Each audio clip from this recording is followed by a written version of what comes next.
स्तूप का शाब्दिक अर्थ होता है धुआं या ढेर। ऋग्वेद में इसे अग्नि की उठती हुई ज्वालाओं के समान स्तूप को बताया गया है। स्तूप स्थापत्य संरचना का भाग है। इसे किसी महान संत, चक्रवर्ती सम्राट या बुद्ध के अवशेषों पर निर्मित किया गया जाता था, जिसका उद्देश्य उस व्यक्ति को याद रखना हुआ करता था। एक बार आनंद ने महात्मा बुद्ध से पूछा था कि गुरु कि हम आपको कैसे याद रखेंगे। तो इस पर महात्मा बुद्ध ने जवाब दिया था उन्हें, आप जैसे कि चौराहों पर चक्रवर्ती सम्राटों का स्तूप बनाकर उनके संरक्षित किया जाता है, उसी प्रकार आप मुझे याद रख सकते हैं।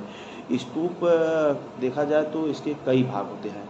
स्तूप मुख्य रूप से एक अंड होता है जो एक अंडाकार संरचना है, उल्टे कटोरे की भांति है। उसके ऊपरी भाग चपटा होता है और चपटे हुए भाग पर आड़े तिरछे पत्थर रखकर हर्मिका का निर्माण किया जाता है। हर्मिका जो है ये सबसे पवित्र स्थान है स्तूप का। इसके ऊपर छत्रावली बनी होती है और हर्मिका तथा वेदिका स्तूप को चारों तरफ से एक घेरा बनाया जाता है जिसे सुरक्षित किया जाता है। वेदिका और अंडा का जो आकृति होती है उसके बीच के स्थान को जो है प्रदक्षिणा पथ कहते हैं, जिसका प्रयोग खाली स्थान को प्रदक्षिणा पथ के रूप में प्रयोग किया जाता है। कभी कभी स्तूप के ऊपर भी प्रदक्षिणा पथ मध्य भाग में निर्मित किया जाता है। और स्तूप में तोरण द्वार होते हैं जिसमें अनेक कलाकृतियों का निर्माण किया जाता है। इसमें ये स्तूप जो है हीनयानी और महायानी दोनों संप्रदायों के द्वारा बनाए जाते हैं। हीनयान में बुद्ध के प्रतीकों का इस्तेमाल किया जाता है, महायान में कुछ और भी चिन्हों का प्रयोग किया जाता है स्तूपों के निर्माण में। स्तूपों के प्रकार की बात की जाए तो स्तूप मुख्य रूप से 4 प्रकार के होते हैं, जिसमें एक तो आपका होता है शारीरिक स्तूप, जो किसी महान संत या चक्रवर्ती सम्राट के जो शरीर के अवशेष हैं उनके ऊपर बनाया जाता है। दूसरा होता है पारिभोगिक स्तूप। ऐसे स्तूप का निर्माण किसी महान संत के द्वारा उपयोग की गई वस्तुओं के ऊपर बनाया जाता है, तो इस प्रकार के स्तूप को पारिभोगिक स्तूप कहते हैं। इसी प्रकार आपका उद्देश्य का स्तूप होता है, जो किसी विशेष उद्देश्य पूजा पाठ के लिए बनाया जाता है, उसे उद्देश्य का स्तूप कहते हैं, जिसका उद्देश्य मुख्य रूप से धर्म प्रचार का होता है। यह बड़े बड़े महानगरों पर, तक्षशिला जैसे स्थानों पर मुख्य सड़कों पर बनाए गए हैं। और इसी प्रकार पूजार्थक स्तूप होता है, जिसमें बुद्ध की पूजा के उद्देश्य से ये स्तूप बनाए गए थे। इसी प्रकार आपका देखा जाए तो स्तूपों के त्रिमेदी प्रकार की भी संकल्पना मिलती है, जिसमें जो प्रथम मेघी होता है यह जो है प्रदक्षिणा पथ जो जमीन को होता है, और यह वेदिका तथा अंडाकार जो संरचना है उसके बीच पाया जाता है, चबूतरे के बीच में जो होता है वह यह प्रथम मेदी होता है। द्वितीय मेदी जो है अंडाकार जो संरचना उसी स्तूप के भाग में से छज्जा निकाल के प्रदक्षिणा पथ का निर्माण किया जाता है, तो वह तृतीय मेदी हो जाता है। इसी प्रकार तृतीय मेदी जो होता है यह हर्मिका के पास का स्थान होता है, यह सबसे पवित्र स्थान होता है। अगर देखा जाए त्रिमेधी स्तूप तो यह सांची का जो महास्तूप है, यह त्रिमेधी प्रकार का महास्तूप है। सांची के स्तूप के बारे में यह कहा जाता है कि महात्मा बुद्ध सांची कभी नहीं गए, लेकिन उनकी याद में अशोक के द्वारा सांची के स्तूप का निर्माण कराया गया। बाद के शासकों को इसे भव्य रूप प्रदान किया। इसी प्रकार स्तूपों का अगर विकास क्रम की बात की जाए तो स्तूपों के विकास क्रम की बात की जाए तो सर्वप्रथम ऋग्वेद में स्तूप शब्द की चर्चा की गई है, लेकिन स्तूप का जो वास्तविक रूप है वह महात्मा बुद्ध की मृत्यु के पश्चात ही उभर कर सामने आया। महात्मा बुद्ध की मृत्यु के बाद उनके अवशेषों पर 8 जगहों पर उनके अनुयायियों के द्वारा स्तूपों का निर्माण किया गया, जिनमें जो है कुशीनगर, वैशाली, राजगिरी, कौशाम्बी, बेतिया और साकेत तथा संगीसा जैसे स्थान प्रमुख रूप से।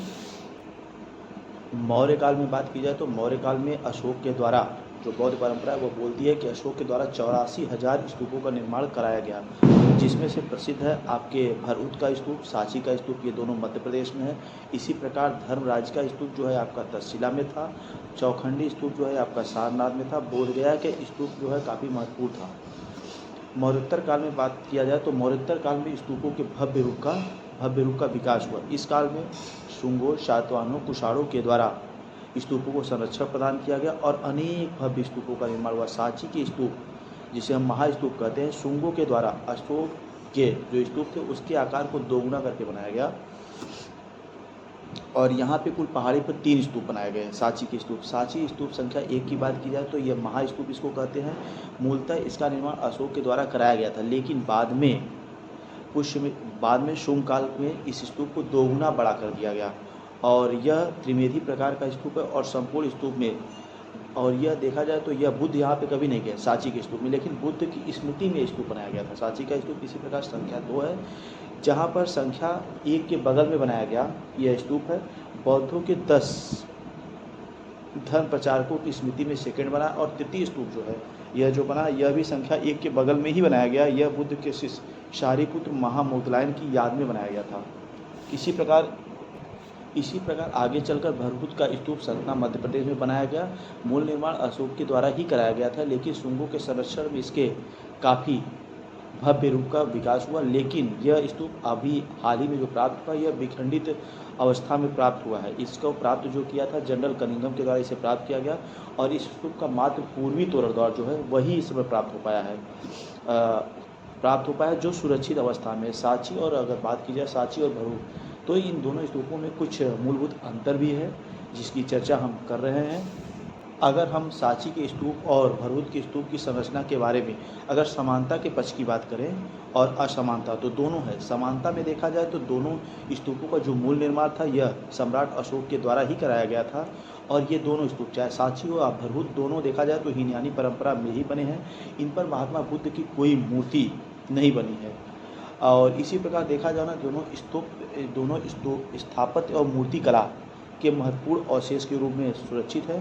दोनों स्तूप जो है यह बुद्ध की जीवन की घटनाओं से संबंधित है, चाहे वह शेर, हाथी, चक्र, स्तूप आदि जो है यह जो मूर्तियाँ बनी यह बुद्ध की जीवन के संबंधित घटनाओं का ही उल्लेख करती हैं। यहाँ पे देखा जाए तो दोनों स्तूप में यक्षशिणी जैसे सालभंजिकाओं, नाग, गंधर्व, किन्नर आदि कलाकृतियों का निर्माण किया गया। दोनों लोक कला के उदाहरण है। दोनों स्तूप में लोक कलाओं का काफ़ी स्थान दिया गया है। इसी प्रकार दोनों भूरे बलुआ पत्थर से निर्मित हैं, सैंडस्टोन से बने हैं। और इसी प्रकार देखा जाए तो भरहुत और सांची के स्तूप में मूलभूत अंतर भी है। तो यह अंतर हमको आप देखेंगे सांची में केवल तोरण द्वार पर ही मूर्तियाँ बनी हैं, जबकि भरहुत में जो है ये आपके वेदिका तथा तोरण द्वार दोनों पर मूर्तियों का निर्माण किया गया। इसी प्रकार जो है सांची का स्तूप आपको सुरक्षित अवस्था में प्राप्त हुआ, जबकि भरहुत का स्तूप का मात्र पूर्वी तोरण द्वार ही प्राप्त हो सका है। जबकि भरहुत के स्तूप के अन्य भाग प्राप्त ही नहीं हुए। सांची का मूल आकार जो है अर्धगोलाकार था माना जाता है, जबकि भरहुत का जो आकार है वह घंटा की आकृति का माना जाता है। इसी प्रकार देखा जाए तो एक और महत्वपूर्ण स्तूप था अमरावती का स्तूप। यह आंध्र प्रदेश राज्य में स्थित है। इसका निर्माण जो है आंध्र प्रदेश के गुंटूर जिले में किया गया। यह संकृष्णा घाटी में स्थित है तथा इसमें जो है संगमरमर का प्रयोग किया गया था। इसे इक्ष्वाकु तथा सातवाहन शासकों के द्वारा संरक्षण प्रदान किया गया। इस स्तूप को इक्ष्वाकु और सातवाहन शासकों के द्वारा संरक्षण प्रदान किया गया। अगर बात की जाए कि अमरावती स्तूप की विशेषताएं क्या हैं, तो सबसे महत्वपूर्ण विशेषता यह है कि यह संगमरमर के द्वारा इसका निर्माण किया गया। अंड भी जो है यह इसका अंड पर भी शिल्पांकन किया गया है, जबकि सांची और भरहुत में जो स्तूप है वो अंड सादे प्रकार के हैं, जबकि यहाँ पे अमरावती में अंड पर भी शिल्पांकन किया गया है। यहाँ खुला प्रवेश द्वार बनाया गया है और प्रवेश द्वार पर 5 स्तंभ बनाए गए हैं, जिसको आयक स्तंभ के रूप में कहा जाता है। इनका निर्माण देखा जाए तो हीनयानी तथा महायानी दोनों परंपराओं में किया गया। अमरावती का स्तूप जो आगे चल के इक्ष्वाकु और सातवाहन शासकों द्वारा निर्माण किया गया था, इसे हीनयानी और क्या बोलते हैं महायानी दोनों परंपराओं में किया गया।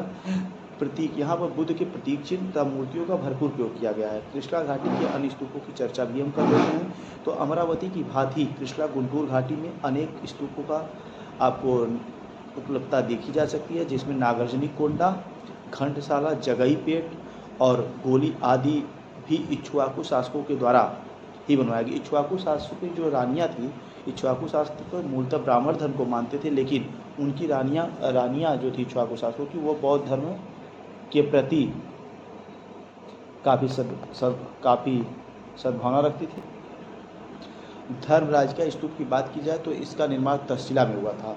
इसे जो है मूल रूप से इसका निर्माण तो अशोक के द्वारा ही कराया गया, लेकिन आगे चलकर कनिष्क के द्वारा धर्मराज का स्तूप के आकार को दोगुना कर दिया गया। इसी प्रकार देखा जाए तो मोहनजोदड़ो जो कि हमारी प्राचीन हड़प्पा सभ्यता या सिंधु घाटी सभ्यता का स्थल है, वहाँ से भी स्तूप प्राप्त हुए हैं जो कि कुशालकालीन ही हैं। धमेक स्तूप देखा जाए तो यह सारनाथ में स्थित है। इसका निर्माण आगे चलकर गुप्त काल में किया गया। ईंटों का बना है यह स्तूप।